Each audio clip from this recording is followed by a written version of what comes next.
ട്രിമു ഓ 1 വയസ്സ് 7 മാസം പ്രായമുള്ളപ്പോ ഞാനോ ഉള്ളപ്പോ സങ്കല്പിക്കും വർഷങ്ങൾക്ക് മുമ്പ് 1 മാസം 7 വയസ്സ് അല്ല 1 വയസ്സും 7 മാസം അങ്ങനെ നല്ല ഓർത്തെടുക്കാൻ പറ്റിയ പ്രായം എല്ലാം ഓർമ്മയുണ്ടായിരുന്നു ഓർമ്മയില്ലേ കറക്റ്റ് ആയിട്ട് ആ പ്രായത്തിൽ ഏകദേശം നമ്മുടെ ഒരു ഓർമ്മ വെച്ച് നമുക്ക് മാക്സിമം എത്ര മൃഗങ്ങളൊക്കെ ഐഡന്റിഫൈ ചെയ്യാൻ പറ്റും ഒരു വയസ്സുള്ളപ്പോ നമുക്ക് അറിയില്ലല്ലോ 1 വയസ്സിലെ കാര്യം അറിയില്ല എന്നാലും ഒരു 3 വയസ്സ് 4 വയസ്സ് 3 വയസ്സിലൊക്കെ പിള്ളേർക്ക് മനസ്സിലാവും അത്യാവശ്യം എന്നാലും മാക്സിമം ഒരു 10 എണ്ണം ഒരു 15 മൃഗം അല്ലേ അതിൽ കൂടുതൽ ചിലപ്പോ ഐഡന്റിഫൈ ചെയ്യാൻ ബുദ്ധിമുട്ടായിരിക്കും. ഇന്നലെ ഒരാള് ചൂടോടുകൂടി 1 വയസ്സ് 7 മാസമുള്ള ആളാണ്. ആള് ഇന്ത്യൻ ബുക്ക് ഓഫ് റെക്കോർഡ്സിൽ ഇടം പിടിച്ചിട്ടുണ്ട്. ഈ പ്രായത്തിനുള്ളിൽ ഏറ്റവും കൂടുതൽ മൃഗങ്ങളെ ഐഡന്റിഫൈ ചെയ്തതിനാണ് ആ റെക്കോർഡ് കിട്ടിയിരിക്കുന്നത്. ആ ആള് നമ്മുടെ കൂടെ ഇവിടെ തന്നെയുണ്ട്.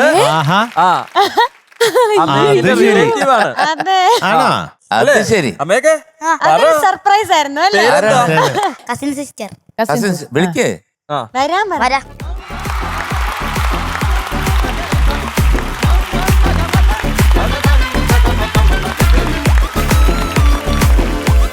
ഹലോ ഹായ് ഞാൻ അപ്പൊ കുഞ്ഞാവ് പറയണം ഞാൻ ഇവിടെ ഇരിക്കുന്ന 3 മൃഗങ്ങളെ ഐഡന്റിഫൈ എന്താ പേരെങ്ങനെയായിരുന്നു? ഹായ് എല്ലാവർക്കും നമസ്കാരം. ഐ എം ഡോക്ടർ ലയ. ഇത് എന്റെ മകള് അലൈന ശരത്. നമ്മൾ അല്ലിക്കുട്ടി എന്ന് വിളിക്കും. എത്ര ആനിമൽസിനെ ഐഡന്റിഫൈ ചെയ്തു? 26 ആനിമൽസ്. പിന്നെ ചില ജോമെട്രിക്കൽ ടോയ്സ് ഉണ്ട്, അതായത് സർക്കിൾ, ട്രയാങ്കിൾ, റെക്ടാങ്കിൾ. അപ്പൊ അതൊക്കെ നേരത്തെ പഠിപ്പിച്ചാണോ അതോ ഇൻബോൺ ആയിട്ടുള്ള ഒരു? ഇവള് ചെറിയ പ്രായത്തിലെ എല്ലാം ഐഡന്റിഫൈ ചെയ്യുമായിരുന്നു. നമ്മളപ്പോ ചെറിയ പ്രായത്തിൽ എന്ന് പറയുമ്പോ ഇതിലും ചെറിയ പ്രായം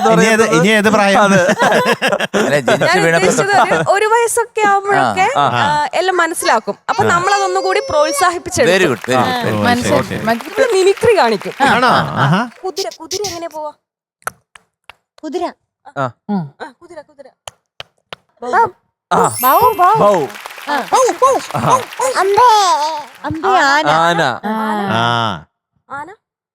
ആന അമ്മയ്ക്കാണോ പൂച്ച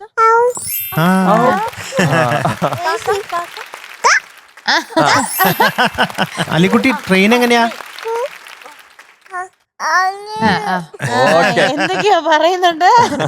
അപ്പൊ ശരി അപ്പൊ എന്തായാലും കൺഗ്രാറ്റുലേഷൻസ് അല്ലിക്കുട്ടി. ഭാവിയിലെ വലിയ ഒരുപാട് കാര്യങ്ങള് സയന്റിസ്റ്റ് ആവാനുള്ള ആളാണ്. ഇന്ത്യ ബുക്ക് ഓഫ് റെക്കോർഡ്സ് കിട്ടി.